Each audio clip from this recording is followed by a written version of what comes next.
Hey everyone, I'm Nick, and welcome to a new series called C++ Interview Questions. Now in this series we're going to be taking a look at some interview questions from top companies that are asked during coding interviews, um, and how we can solve them using C++ and explaining kind of the trade-offs with each of our solutions, as well as how we get to kind of an optimal solution and the way we can start thinking about these problems. So while we'll be solving this using C++, these skills will be transferable to other languages as well. So we'll start off by looking at sum pair. And our problem statement here is that we're given, say, a vector of elements, and we're given a number, right, that will be our sum. And we're trying to find, is there a pair of elements inside of the vector that when added together make this sum, right? So what are our kind of properties of our vector maybe that we're going to be looking at? Well, we can't guarantee that the elements are in sorted order already. Some other things about it is there can be duplicate numbers, and there can also be negative numbers. The only thing that we have to make sure is that we're using two different elements inside of the vector, so we can't use the same element twice. So if we're looking for a sum of 10 and we find a 5 in the vector, we can't use that 5 twice and say 5 plus 5 is 10, right? We would have to have two different 5s in the vector in that case if we wanted to use 5. So let's go ahead and open up sumpair.cpp, see how to solve this problem a couple different ways. So maybe you get into the coding interview and you're really nervous, and maybe all the studying you did, it goes out the window because your mind just goes blank because of nerves. Well, a good place to start is probably the brute force solution. So for a brute force solution, it's going to be the complexity is going to be O(n) squared. So we have this nested for loop here, and what we're going to do is we're going to start and we're going to go over all the elements in the vector, and we're going to find all the unique pairs in the vector, or all the pairs of elements that we can make, or the unique pairs. So we start from begin to end of the vector in our outer loop, and then we go one past wherever our current position was inside of the outer loop. And we compare all of those inner elements. So we compare first the 0 index from index 1 and on, then we go to the next index, we start at index 1, and we compare index 2 and on, and so forth. And we just try to find to see if we divert the two iterators, and we see if both of those added together is equal to the sum, right? And if they're equal, we found the solution. Otherwise, we print out no solution, right? So again, it's not a great solution. In the worst case, it's the complexity is n squared. We're having to do a ton of work here because it's a brute force solution, right? We didn't apply any clever tricks. We just said compare all possible pairs or all possible unique pairs of elements here until you find a solution. And if you've tested everything, well, then you know that there's going to be no solution, right? But we can improve on this, right? So a common thing that we can use to improve on this is, do we get any nice benefits out of sorting our vector ahead of time? We know we can sort our vector faster than O(n) squared, so we can sort a vector in n log n. So let's see a solution that we actually use that property. So in this case, right, we have a vector, right? So we've got a vector that's, and we sort it. So this is using std sort from the algorithm, from the STL algorithms. And so, be this something like merge sort or something like heap sort, right? We can guarantee it's going to be, say, n log n time. So that's a good assumption there. The next thing we do is we just look at all the elements in the vector, and then we do a binary search for the corresponding element. So we look for sum minus I. So if we had, we're looking for a sum of 10, and I'm currently looking at the number 7, I'm going to look for the number 3 in the vector. And so we do a binary search for all the n elements until we've either found a matching element or we've run out of elements to search for, right? So in this case, what we end up with is n log n complexity, because we have n log n for sort, and for the n elements we do a binary search which is a log n operation. So our final complexity ends up being n log n. So what's the good things about this solution? What are the bad things? Well, the good thing is we've improved upon our original brute force solution, right? We were clever enough to realize that sorting does give us some nice properties. If we go ahead and sort this, sort our vector, which takes n log n, or the complexity is n log n, we all of a sudden get to use binary search instead of just a normal linear search, right? And because of that, right, we can get this down to n log n. Okay. But there's also a slight improvement that we could make to this. So more practically speaking, a solution that may be better in practice is also one where we do this kind of step inwards approach. So again, it's going to be in log in. We're going to do the same kind of sorting technique, but instead of just doing binary search, what we'll do is we'll have two different kind of markers, one for the left side, one for the right side. So the left side one will point to the first element. The right side one will be to the last element in the vector. And what we'll do is each iteration of this while loop, we'll go ahead and add the left and the right side together, right? The values that they point to. And then we see that if it's equal to sum. If it's equal to sum, we exit because we found a solution. We found a pair of elements that is equal to the sum. Otherwise, what we do is we move one of those markers over. Now, if we know that the number is too big, what we can go ahead and do is we can move the right side over by 1. Because we know that if we move the right side over by 1, the rightmost side of our vector is going to be the larger elements, right? Because it's in sorted order. So if we move to the left, we've moved to an element that's less than or equal to the current element, right? Otherwise, right, if the sum is too small, we know that we need a larger number. So if we move the left-hand side marker over to the right, we'll find a number that's either larger to or equal to the current number.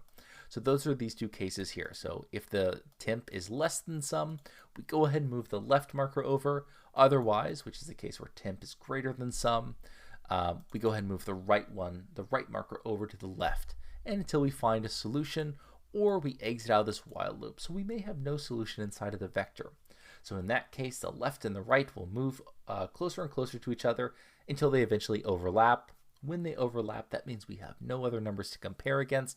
So we end up just exiting, right? So this is, again, a similar complexity where it'll be O in log n, just like this other sorting one, but it may be kind of better in practice.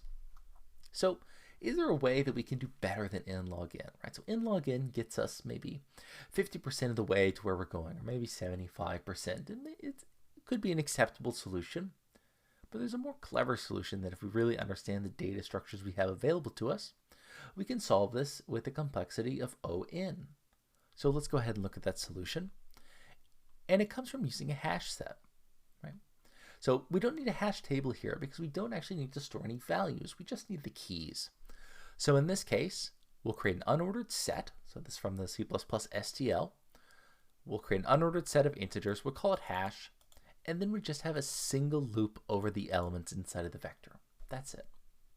Now, inside of this loop, what we do is we check to see if the corresponding element to the current element in the vector is a pair that works, right? So if our first element is, say, 10, or our first element is 7, and we're looking for a sum of 10, we look in the hash set and try to find, is the number 3 inside of the hash set?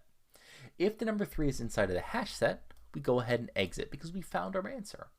Otherwise, we add, say, 7 to the hash set and we continue on. And we continue this process over and over and over, checking to see if the corresponding element is in the hash set until we've added all of the elements inside of the vector to the hash set. Once we've added all the elements in the vector into the hash set, we're done, right? Because we've guaranteed that none of the elements inside of the vector had a corresponding pair. So we can just exit and say, okay, I only need a single iteration, I only needed n iterations of this loop. So we're at O(n) complexity, n being the size of the vector, to figure out if there's a pair of elements that when added together create the sum. So this is our O(n) solution here. So we can be a little bit clever and just use a hash set. And a lot of times hash sets and hash tables will really help you, solve problems quickly, right? A lot of kind of these maybe tricky or clever coding problems or coding interview questions, maybe the best solution or one of the better solutions inside of those problems will typically use something like a hash set, or they may use it. So the final thing that we'll do is we'll go ahead and show this for this given vector that has 8, 3, 12, 26, blah, blah, blah, 4, all the way down to 4 in it.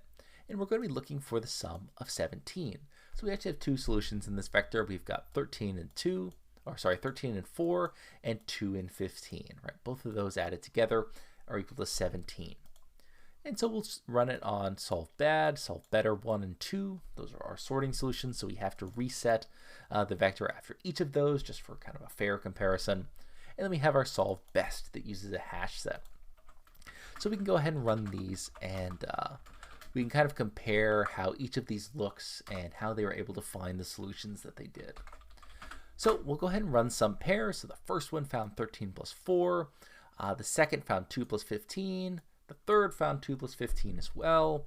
And the last one found 15 plus 2. All right, so how did they get to this answer? So we'll start out by looking at how our brute force solution found the answer 13 plus 4. Well, as we kind of know, our first iteration of the loop, our outer loop selects 8, and then our inner loop checks 8 plus 3, 8 plus 12, 8 plus 26, 8 plus 13, all the way down the line. And it's not until we get to 13 that we find the solution. So first we do 8 compared to the rest of the numbers in the vector, then we do 3 compared to the rest of the numbers in the vector, and it's not until we finally get to 13 where when we compare the rest of the numbers in the vector, we find 13, 4, right? So that's how the first solution found its answer. All right, so the next solution, which is our first sorting solution that used the binary search, found 2 plus 15. Well, the smallest number inside of this vector is 2. So that will be the first number where we try to do binary search and try to find 15. So inside of our solution 2 right here, or our second solution, which is a solve better 1, after we do the sorting, we will go ahead and do a binary search across the entire vector and look for 17 minus 2, right? And because of that, right, using binary search, we'll find 15 because 15 exists inside of the array. So that's how the second solution found the answer. So the third solution also found 15 and 2, and it's for a very similar reason. So we sort it. We start out by looking at left and right. And so what we do is the leftmost element is going to be equal to 2 in this case, right, because 2 is the smallest element. The rightmost element will be the largest element inside the vector, which will be 26. So we go, okay, 2 plus 26 is greater than 17, so the right index moves over, so we go to the next largest element. The next largest element is 15. We found 2 plus 15. That's how we got to the answer in the third solution, right? The one that uses kind of that stepping inward technique. And then the final one we have solve best, and solve best found 15 plus 2 as well. So how did solve best find 15 plus 2? Well, we didn't do any sorting or anything. That would have cost us n log n, and so we have a solution that's O n. And so we start by first checking to see if the corresponding element for 8 is in the hash set. So we just look up in the hash set for 17 minus 8. So we look to see if there's a 7 in the hash set. Well, it's our first iteration, so there's not going to be. So we just add 8 to the hash set.